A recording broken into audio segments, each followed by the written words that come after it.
Hey, once again, welcome back. Topic, gas laws. What's up with gases? Why are they so flexible? Why are there so many parameters that that we need to measure to describe a gas? Of course, there's pressure, there's volume, there's temperature, there's number of moles. How much gas do I have? The only one we really haven't studied much, which is more of a physics thing, I think, is pressure. We'll get to that in a minute. Many times in these equations, no, I'll say always in these equations with gas laws, we got to have temperature in the Kelvin scale, because if I had 0 Celsius, that would kind of screw up some of our equations, undefined. Plus Kelvin's called the absolute scale, absolute temperature scale. Number of moles, N, in moles. The volume of a gas is how much space it takes up. Probably liters, but not always necessarily has to be. Maybe. We'll see more. What about pressure? What is pressure? What is gas pressure? What does it come from? Oh yeah, it comes from gas particles. Well, it doesn't have to be gas particles. It could be fluid particles. It could be liquid.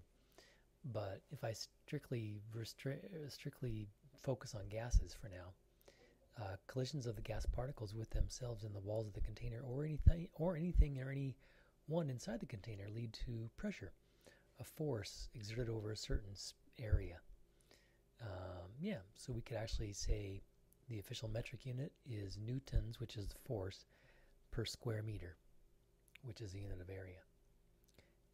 One thing that we'll learn soon, which I think makes sense, the more gas I have in a particular space, the more frequently the collisions, the more the pressure. So if I have a jar with twice the number of moles of gas as compared to half the number of moles of gas, I will actually have twice the pressure. Twice the moles, twice the pressure. 3 times the moles, 3 times the pressure. We're a little bit familiar with gas pressure with like air pressure in our car or bicycle tire, higher low weather pressure systems. When you drive up in the mountains or dive deep under the water, our eardrums are affected by air pressure in the mountains or water pressure as you dive down deeply. I'm not quite so sure I like this. It's like a nice, pretty cartoon, but if my outside pressure is less, I think my eardrum would be bulged the other way. But I didn't make that slide, so I'm not going to apologize for it. Duh. In the olden days, we used to measure air pressure by taking a tall column of mercury. Here's a tall tube of mercury. This top part's closed, and the bottom part's opened. And I filled this tube totally full of mercury upside down initially, or right side up. Then I turned it upside down, and the open end sits into this bowl of mercury.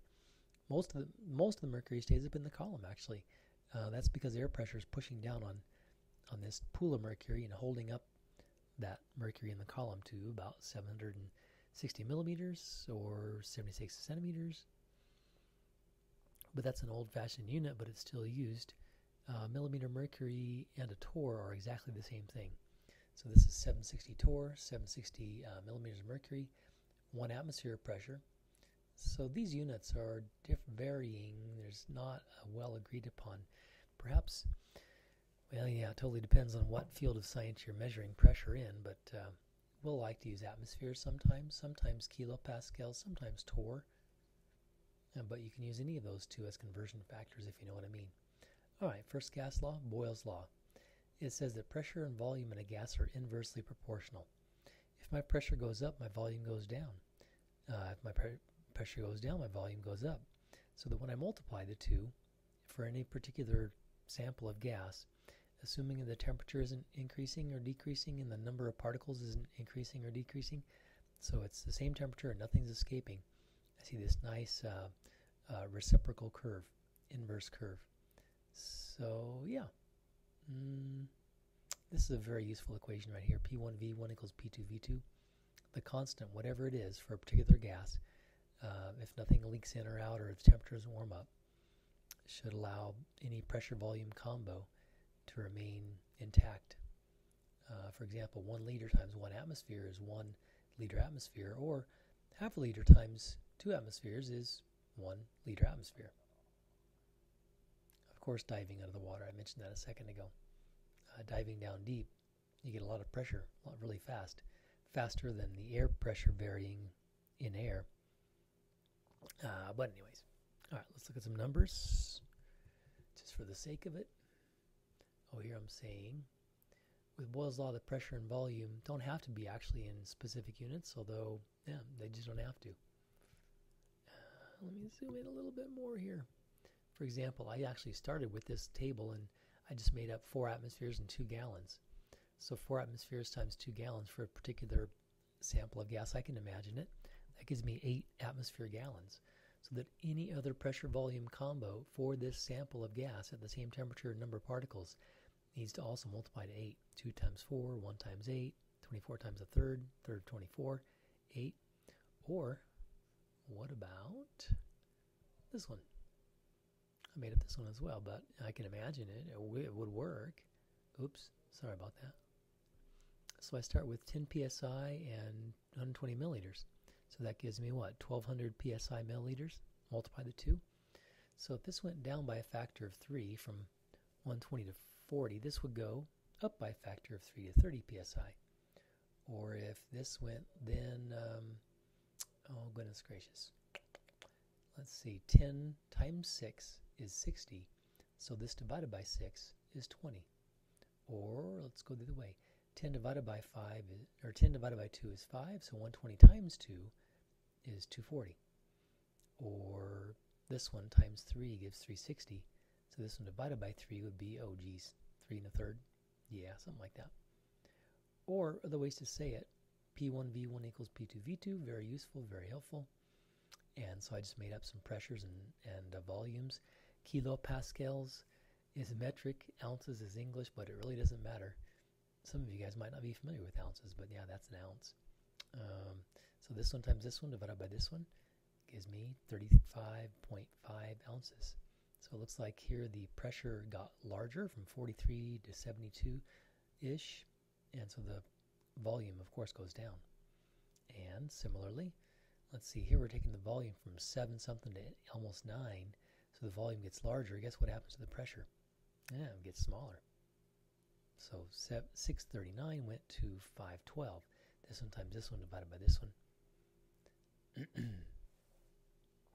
All right, Charles's law relates volume and temperature. So if I make a gas warmer, it gets larger. If I make a gas colder, it gets smaller. That's not surprising, and they've known that for a long time. Here's the exact mathematical connection. Volume equals some constant times temperature. But what is surprising is they discovered that if you follow that back, colder and smaller and colder and smaller and colder and smaller, that eventually you reach the absolute zero they hypothesized a long time ago. And that's negative 273.15 Celsius or 0 Kelvin. Volume not necessarily in liters, but temperature must be in Kelvin. Or similarly, for say perhaps a hot air balloon,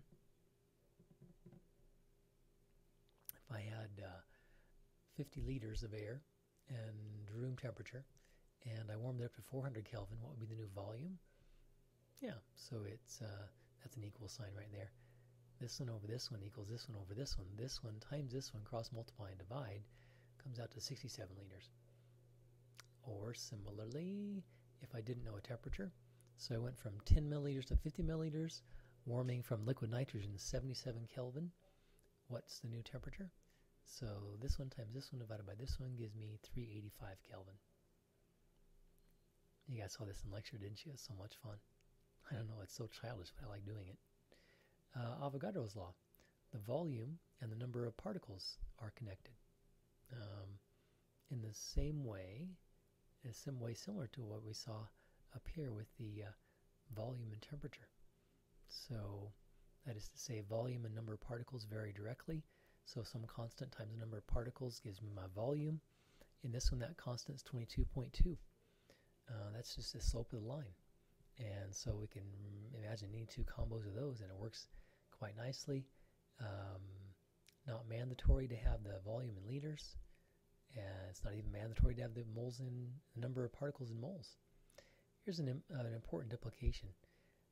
If I had two gases at the same temperature and same pressure, and they were equal volume, like equal size balloons, just by measuring the volumes, I would guesstimate there to be equal number of particles in each balloon. And we can thank Avogadro for that, or at least he's credited with coming with that conclusion. And it's true, and it's very useful. Again, the direct relationship, V1 over N1, V2 over N2. You can actually switch this and this if you want. V1 over V2 equals N1 over N2. But in any case, keep it simple.